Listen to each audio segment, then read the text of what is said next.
On a tous connu ça, hein. Ces journées où on a l'impression d'avoir couru un marathon, mais sans avoir bougé d'un centimètre. On se sent épuisé, mais quand on regarde derrière soi, on n'a pas vraiment avancé. Alors aujourd'hui, on va décortiquer ça. On va s'intéresser à une distinction qui est bien fondamentale, la différence entre le mouvement et le progrès. C'est ce sentiment, n'est-ce pas? Cette impression d'être sur un tapis de course. La journée est pleine à craquer.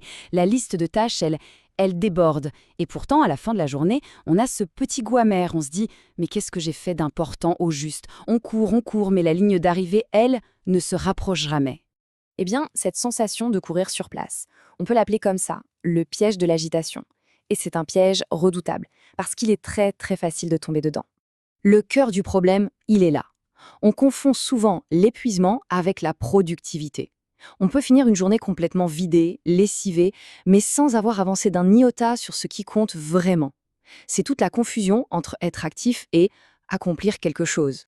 Voilà la distinction clé à bien avoir en tête. D'un côté, on a le mouvement. C'est toute cette énergie qu'on dépense à préparer, à planifier, à regarder des tutos. De l'autre côté, il y a le progrès. Ça, c'est l'action concrète, celle qui nous fait vraiment avancer vers notre but. En gros, le mouvement, ça remplit nos journées. Le progrès, lui, il construit notre avenir. Alors, penchons-nous un peu sur ce fameux mouvement. C'est un peu un maître de l'illusion. Il nous donne la sensation gratifiante d'être productif, alors qu'en réalité, on ne fait que se préparer à l'être.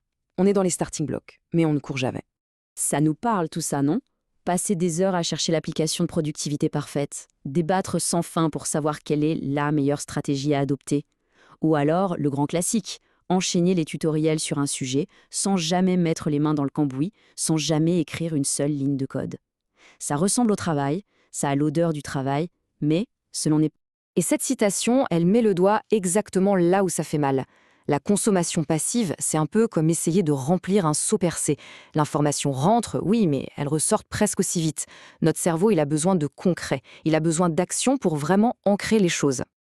Allez, maintenant on change complètement de perspective. Si le mouvement est une illusion, le progrès, lui, est bien réel. C'est l'action qui laisse une trace, des résultats qu'on peut voir et toucher. Pour parler de progrès, il faut absolument parler de l'effet de levier. C'est l'idée de choisir des actions qui ont un impact maximal. Trouver le petit effort qui va générer un résultat énorme. L'exemple du CV est parfait pour ça. Au lieu de passer 50 heures à peaufiner chaque virgule, ça, c'est du mouvement. On peut prendre ces 50 heures pour apprendre une compétence rare qui va rendre le CV 10 fois plus attractif. Ça, c'est du progrès. C'est un investissement unique pour un gain qui se répète. Au lieu de rester bloqué dans ce qu'on appelle l'enfer des tutoriels, à consommer sans jamais créer, le but du jeu, c'est d'atteindre le paradis des projets. C'est en construisant quelque chose de concret, même tout petit, qu'on ancre vraiment les compétences. Et qu'on gagne en confiance au passage. C'est la meilleure validation possible, celle de l'action. Bon, la grande question maintenant, c'est comment on fait pour passer du mouvement au progrès? Heureusement, il existe des tactiques très concrètes pour opérer ce changement.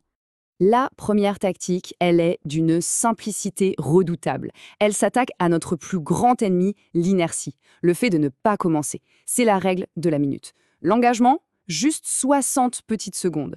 L'idée, c'est de rendre le premier pas si ridiculement facile qu'il est impossible de dire non. Et ce qui est fou, c'est qu'une fois la minute passée, l'élan est là. Le cerveau a basculé. Il est passé du mode résistance au mode action. La deuxième tactique, elle, va changer notre façon d'apprendre.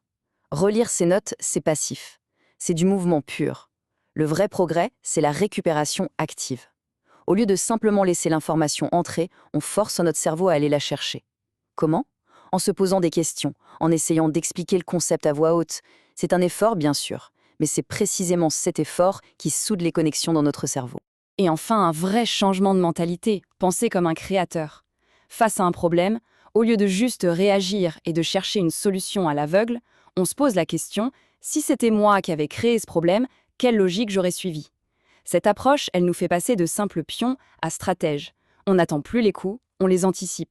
Pour conclure, il y a une métaphore très puissante qui résume parfaitement toute cette idée. Voilà, la différence fondamentale est là. Le mouvement, ça remplit notre agenda, notre emploi du temps. Le progrès, lui, il remplit notre barre de vie antérieure, celle qui mesure nos vraies réussites, notre évolution personnelle. Cette dernière idée est juste essentielle. L'anxiété, la surplanification, le doute, tout ça c'est du bruit, c'est du mouvement. L'action, même imparfaite, même toute petite, c'est du progrès. Et c'est toujours, toujours, le meilleur usage qu'on puisse faire de notre temps et de notre énergie.